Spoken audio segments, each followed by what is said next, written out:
Chairman Stacy Mobley, please present the Speaker, Mr. Chadwick Boseman. Let's do this. Mr. President, I have the honor to present Mr. Chadwick Aaron Boseman to receive at your hand the honorary degree of Doctor of Humane Letters.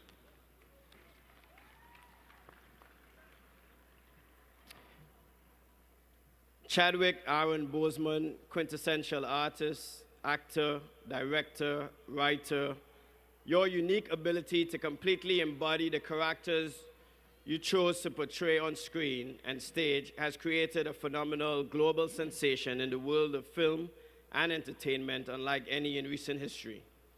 Beginning with your work in the film 42 in 2013 as the legendary Jackie Robinson, who broke the color line in Major League Baseball by signing with the Brooklyn Dodgers at a time in America when blatant racism was rampant.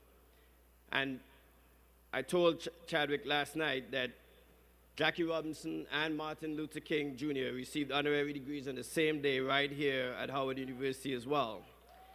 To your exquisite, true-to-life depiction of the Godfather of Soul, Mr. James Brown in the film Get On Up, and in 2017, your brilliant role in Marshall, which you co-produced about the iconic civil rights lawyer and first African-American Supreme Court Justice, fellow Capstone alumnus Thurgood Marshall, you have blazed a powerful new path in the world for the presentation of our rich lives of triumph over adversity that have been so sorely ignored for centuries. In this blockbuster year of 2018, audiences and critics around the globe have heralded your magnificence as T'Challa, Black Panther, in the feature film of the same name, and the entire movie has set afire in the hearts and minds of people of all colors, creeds, and races, the likes of which has never been seen before. You said that you had written in a journal years ago your desire to be the Black Panther. The world is in worship of Wakanda, the fictitious, technologically advanced, and mineral-rich African nation ruled by the Black Panther, who is based on a Marvel Comics character, which debuted just over half a century ago. Also in 2018, you reprised your role of T'Challa, Black Panther in Avengers: Infinity War, which is the fastest film ever to pass $1 billion globally. You came to alma mater as an undergraduate of T.L. Hanna High School in your hometown of Anderson, South Carolina, where you were reared in a loving, supportive home by your mother Carolyn and father Leroy Boseman. Having written and performed plays in your junior year, your focus was initially on directing, and you earned a Bachelor of Fine Arts degree in directing in 2000. You were fortunate to have taken classes from the acclaimed Felicia Rashad, who raised the funds for you and fellow classmates to attend the British American Drama Academy in London. While your plan was to hone your talents as a writer-director, it was your exposure to Rashad's teaching that opened you to the fruits of acting as well. Settling in New York, you began your career teaching drama at the Schomburg Center for Research in Black Culture in the Junior Scholars Program in Harlem in 2002. You landed your first television role on Third Watch in 2003, and had a series of other roles on CSI, New York, Law and Order, and ER, to name a few. While continuing to write plays, you felt it was possible to do it all despite your agent pressing you to choose one artistic area of focus. Ultimately, you did see the value in this advice, even though you had success with Deep Azure, based on the tragic true story of Howard alum Prince Jones, who was murdered by a Prince George's County police officer. Your decision to move to Los Angeles in 2008 opened the way for more achievements, as with your role in the television series Lincoln Heights, then your first feature film, The Express, and a regular role on Persons Unknown in 2010. Other films included The Kill Hole, released just before 42, in which you starred opposite Harrison Ford, Draft Day with Kevin Costner in 2014, and Gods of Egypt, in which you played Thoth. Chadwick A. Boseman, beloved son of alma mater, your dedication to excellence, your pioneering, indomitable spirit, and motivated commitment to your craft stands as the hallmarks of your incredible life and career. You are a shining exemplar of our cherished core values of leadership, excellence, truth, and service. It is with heartfelt respect and loving gratitude that we salute and honor you as orator on the historic occasion of our 150th commencement, conferring upon you the degree Doctor of Humane Letters, honoris causa. Congratulations.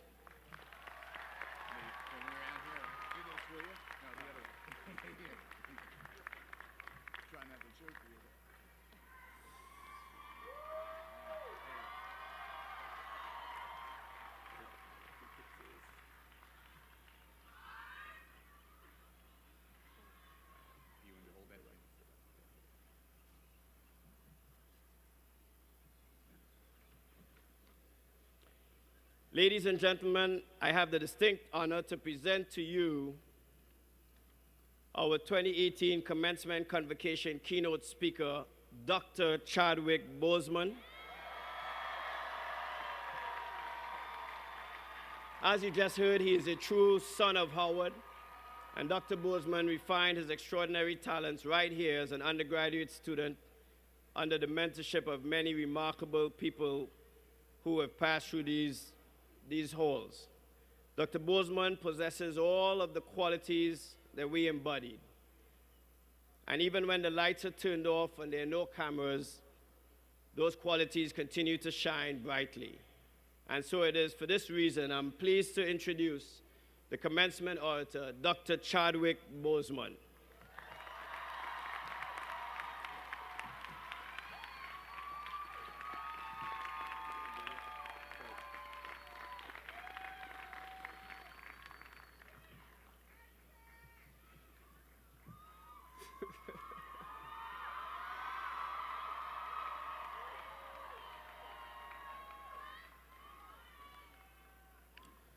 First, giving honor to the Creator and my ancestors on whose shoulders I stand. Happy Mother's Day to my mom. She is not here in attendance, but by tomorrow, she will have seen this. Let me also acknowledge my professors who have passed on to the other side. Because of work obligations over the past few years, I miss memorials that were held here for them. Professor Al Freeman Jr., Professor Mike Malone, Professor Reggie Ray, Dr. Henrietta Edmonds, Professor Joe Selman, Dr. Johnson, and Dr. Singleton. Professors and instructors that may be present: George Epstein, Tony Starnes, Denise Saunders, Professor Roberts Williams, and Professor Vera Katz. Your lessons continue to guide and enlighten me to this day. To President Wayne Frederick and the Board of Trustees, thank you for bringing me back here and giving me this distinguished award. It's overwhelming to be recognized amongst this year's other honorees. I can think of no better place to be right now after the Black Panther and Avengers campaigns than to return and participate in these graduation ceremonies with you. It is a great privilege, graduates, to address you on your day, a day marking one of the most important accomplishments of your life to date. This is a magical place, a place where the dynamics of positive and negative seem to exist in extremes. I remember walking across this yard on what seemed to be a random day, my head down, lost in my own world of issues, like many of you do daily. I'm almost at the center of the yard. I raised my head and Muhammad Ali was walking towards me. Time seemed to slow down as his eyes locked on mine and opened wide.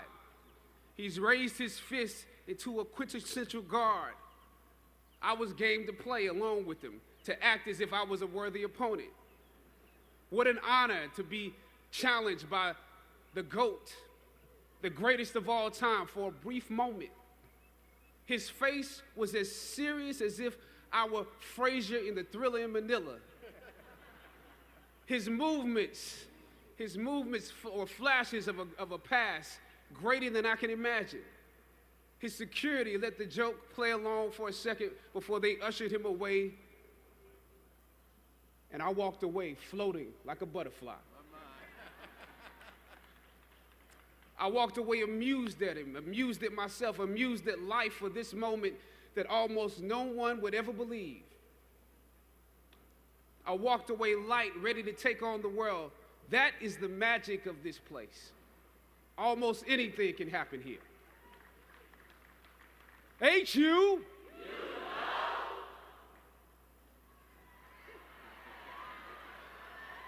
Howard University. I was riding here and I heard on the radio somebody call it Wakanda University. But it has many names, the Mecca, the Hilltop. It only takes 1 hour, one tour of the physical campus to understand why we call it the Hilltop. Every day is leg day here. That's why some of you have cars. During my junior and senior years, I lived in a house off campus at Bryant Street. For those of you, that's right, Bryant Street. For those of you who don't know what that means, that's at the bottom of the hill where the incline gets real. Almost every day I would walk the full length of the hill to fine arts where most of my classes were, carrying all of my books, because once you walk that far on foot, you're not walking back home until it's time to go home for good. But beyond the physical campus, the Hilltop represents the culmination of the intellectual and spiritual journey you have undergone while you were here. You have been climbing this academic slope for at least 3 or 4 years, for some of you, maybe even a little bit more. Throughout ancient times, institutions of learning have been built on top of hills to convey that great struggle is required to achieve degrees of enlightenment. Each of you had your own unique difficulties with the hill. For some of you, the challenge was actually academics. When you hear the words magna cum laude, you know that's not you. That's not you.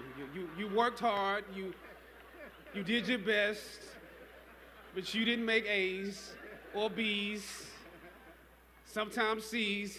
You never made the dean's list, but that's okay. You're here on top of the hill.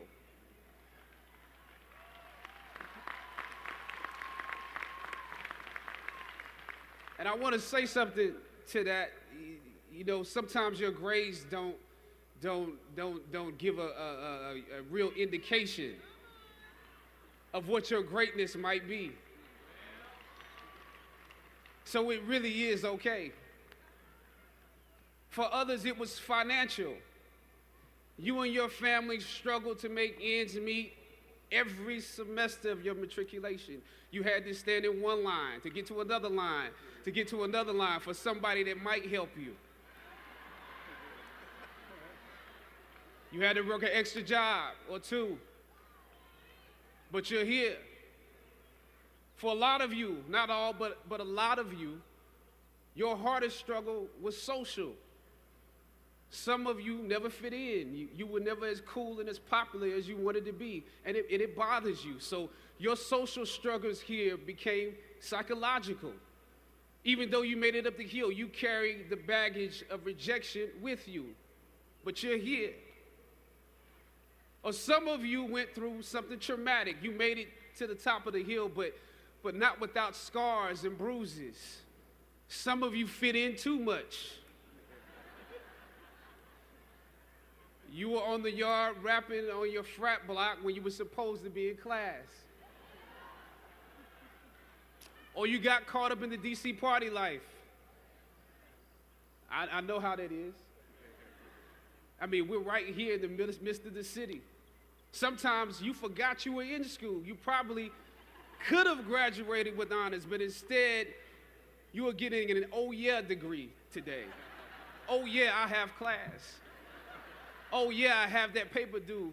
Oh yeah, I have a final. You were literally too cool for school. You waited until the last minute to do your best work, and it's a wonder that you made it up the hill at all, because you carry the baggage of too much acceptance. Most of you graduating here today struggled against one or more of the impediments or obstacles I mentioned in order to reach this hilltop. When completing a long climb, one first experiences dizziness, disorientation, and shortness of breath due to the high altitude. But once you become accustomed to the climb, your mind opens up to the tranquility of the triumph. Oftentimes, the mind is flooded with realizations that were for some reason harder to come to when you were at a lower elevation. At this moment, most of you need some realizations because right now you have some big decisions to make. Right now, I urge you, in your breath, in your eyes, in your consciousness, invest in the importance of this moment and cherish it. I know some of you might have partied last night. You should celebrate, but this moment is also part of that celebration. So savor the taste of your triumphs today. Don't just swallow the moment whole without digesting what has actually happened here. Look down over what you conquered and appreciate what God has brought you through.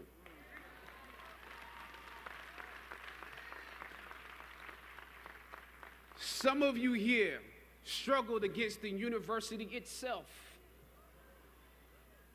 This year, students protested and took over the A building, formulated a list of demands, and negotiated with our president and administration to determine the direction of our institution. It's impressive. Similarly, during my years here at Howard, we also protested and took over the A building. In order to preserve Howard's annual appropriations from Congress, President H. Patrick Swagger decided to reduce the number of colleges at the university. By his plan, engineering would need to merge with architecture, nursing would merge with allied health, and fine arts, my school, would be absorbed by arts and sciences. That's how we saw it, absorbed. For many of us in fine arts, this signaled to us that our curriculums or the curriculums of students following us might become watered down concentrations. This undermined the very legacy we were proud to be a part of and aim to continue. The fine arts program had produced Felicia Rashad, Debbie Allen, Isaiah Washington, Richard Wesley, Donnie Hathaway, Roberta Flack, just to name a few. We felt that, yes, you could go on and on, We felt that we could compete with students from Juilliard, NYU, and Cal Arts as long as we continued to have a concentrated dosage that rivaled a conservatory experience. But without it, although we took over the A building for several days and presented our arguments to President Swagger and the administration, the schools were still merged. Thus, the current collection or formation of schools exists. That's why I view your recent protest as such an accomplishment for both sides of the debate, student and administration. I didn't come here to take sides. My interest is what's best for the school. A Howard University education is not just about what happens in the classroom, students. In some ways, what you were able to do exemplifies some of the skills you learned in the classroom. It takes the education out of the realm of theory and into utility and practice. Obviously, your organization skills were unprecedented. I'm told that you organized shifts so that you could at least continue some of your classes. We missed all our classes when we were in the A building. And I'm told that through donations, there was always an ample helping of food. I probably ate a slice of pizza during the entirety of our 3-day protest. So your organization and planning was impeccable. You received the majority of your demands, making a significant impact on those who came after you. As is often the case, those that follow most often enjoy the results of the progress you gain. You love the university enough to struggle with it. Now, I have to ask you that you have to continue to do that. Even now that you received your demands, even if you're walking today, you have to continue to do that. Everything that you fought for was not for yourself. It was for those that come after. You could have been disgruntled and transferred, but you fought to be participants in making this institution the best that it can be. But I must also applaud President Wayne Frederick and the administration for listening to the students.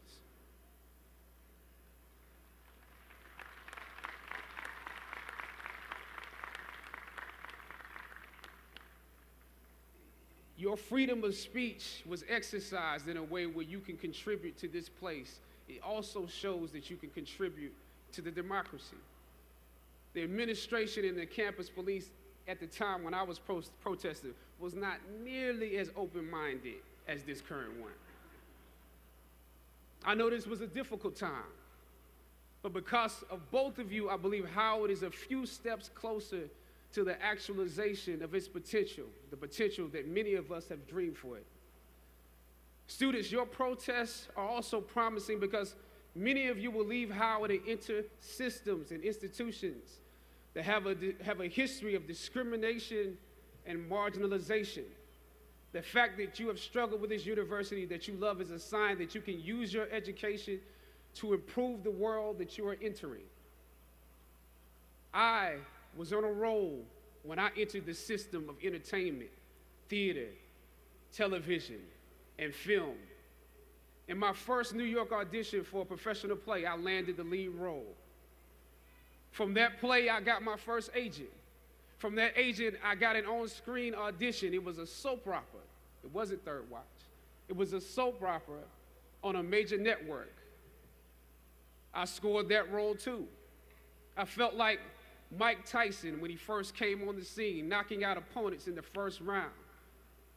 With this soap opera gig, I was already promised to make six figures, more money than I had ever seen. I was feeling myself.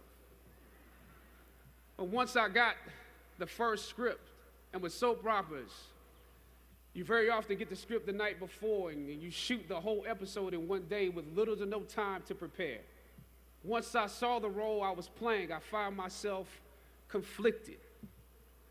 The role wasn't necessarily stereotypical. A young man in his formative years with a violent streak pulled into the allure of gang involvement. That's somebody's real story. Never judge the characters you play. That's what we were always taught. That's the first rule of acting. And any role played honestly can be empowering.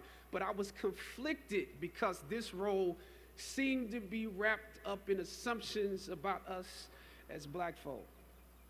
The writing failed to search for specificity. Plus, there was barely a glimpse of positivity or talent in the character, barely a glimpse of hope. I would have to make something out of nothing. I was conflicted. Howard had instilled in me a certain amount of pride, and for my taste, this role didn't live up to those standards. It was just my luck that after filming the first 2 episodes, execs of the show called me into their offices and told me how happy they were with my performance. They wanted me to be around for a long time. They said, if there was anything that I needed, just let them know. That was my opening. I decided to ask them some simple questions about the background of my character, questions that I felt were pertinent to the plot. Question number 1, where's my father?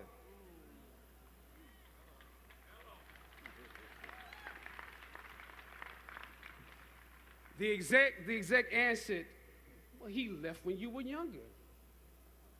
Of course. Okay. Question number 2. In this script, it alluded to my mother not being equipped to operate as a good parent. So why exactly would my little brother and I have to go into foster care? Matter of factly, he answered, well, of course, she's on heroin.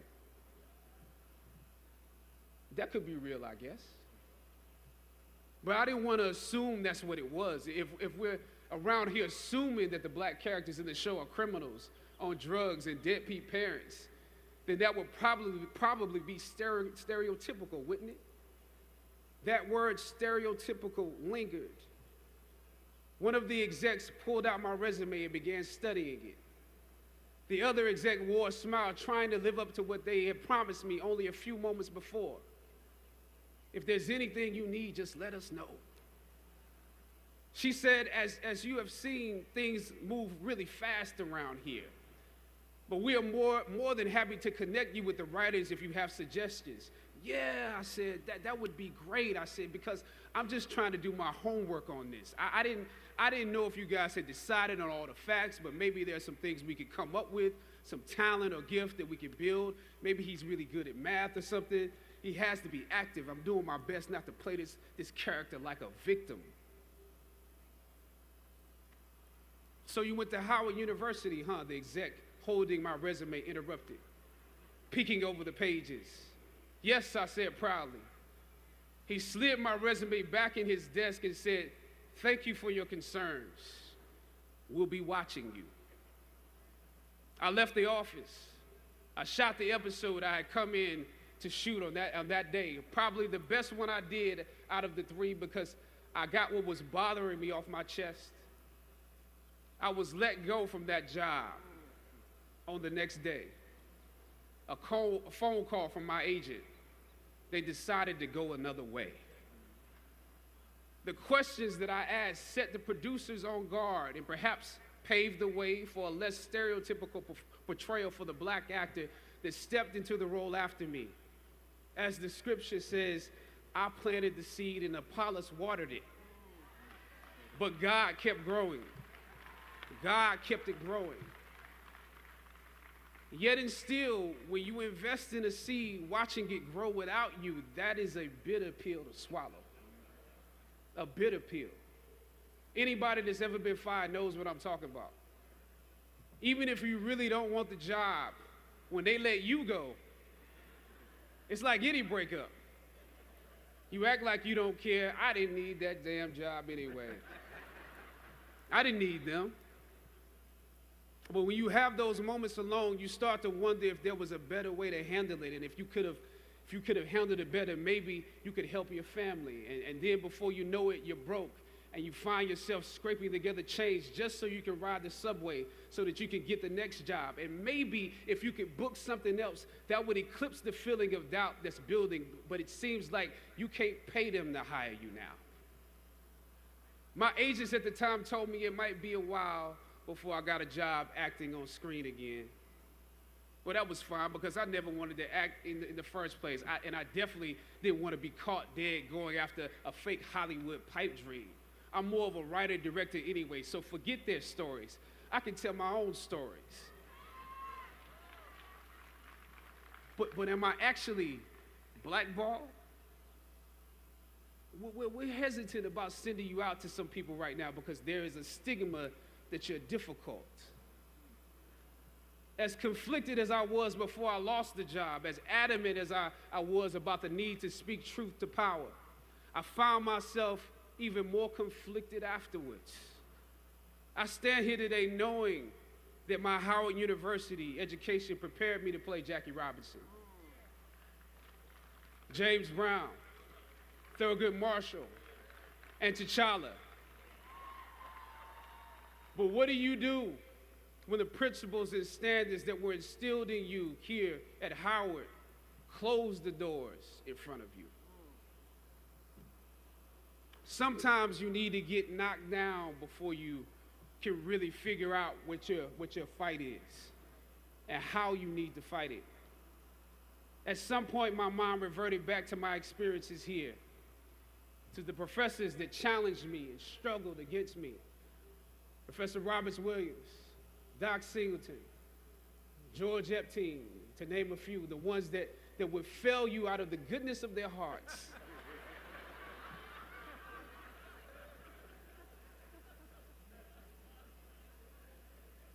And this may be hard to grasp for some of you right now, but I even considered President Swagger and how negotiating with him was practice for a world that was considerably more cruel and unforgiving than any debate here, one that had no interest in my ideals and beliefs. How would I maneuver through all of this?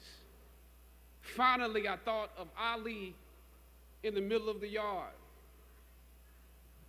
in his elder years, drawing from his victories and his losses. At that moment, I realized something new about the greatness of Ali and how he carried his crown. I realized that he was transferring something to me on that day. He was transferring the spirit of the fighter in me. He was transferring the spirit of the fighter to me. He was transferring the spirit of the fighter to me. Sometimes you need to feel the pain and sting of defeat to activate the real passion and purpose that God predestined inside of you. God says in Jeremiah, I know the plans I have for you. Plans to prosper you and not to harm you. Plans to give you hope and a future. Graduating class, hear me well on this day. When you have reached the hilltop and you are deciding on next jobs, next steps, careers, further education, you would rather find purpose than a job or a career. Purpose crosses disciplines. Purpose is an essential element of you. It is the reason you are on the planet at this particular time in history. Your very existence is wrapped up in the things you are here to fulfill. Whatever you choose for a career path, remember the struggles along the way are only meant to shape you for your purpose.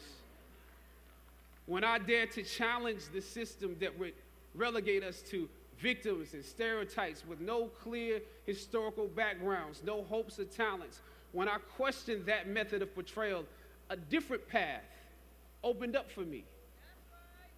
The path to my destiny. When God has something for you, it doesn't matter who stands against it.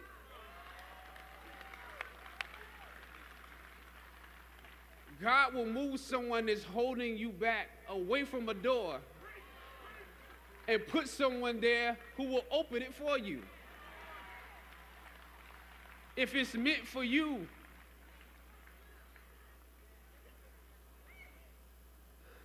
I don't know what your future is, but if you're willing to take the harder way, the more complicated one, the one with more failures at first than successes, the one that has ultimately proven to have more meaning, more victory, more glory, then you will not regret it. Now, this is your time.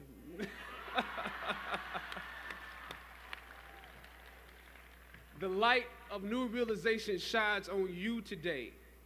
Howard's legacy is not wrapped up in the money that you will make, but the challenges that you choose to confront. As you commence to your past, press on with pride and press on with purpose. God bless you. I love you, Howard. Howard forever.